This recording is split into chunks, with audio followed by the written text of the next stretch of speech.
Okey guys, kita dapat beberapa kegusaran ataupun keraguan berkenaan dengan ketahanan bateri kereta-kereta PHEV macam kita punya Tiggo 8 PHEV, Tiggo 7 PHEV.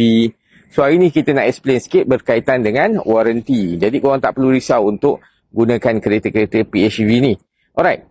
Waranti bateri untuk Tiggo 7 PHEV ataupun Tiggo 8 PHEV untuk stok 2025 waranti sehingga 10 tahun atau 200,000 km. Battery health korang drop 69% saja dah boleh claim. Bukan tunggu kereta rosak, kereta tak bergerak baru nak pergi claim tak.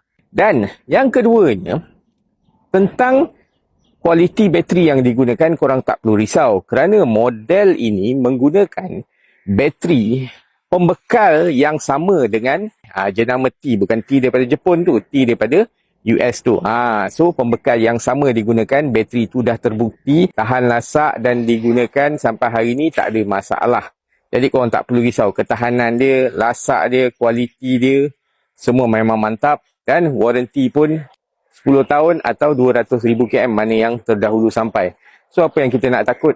Waranti ada, tinggal pakai, rosak ganti, claim yang baru. Okey guys, kalau korang berminat untuk mengetahui lebih lanjut, jangan jauh-jauh, follow rapat-rapat. Assalamualaikum. Sherry.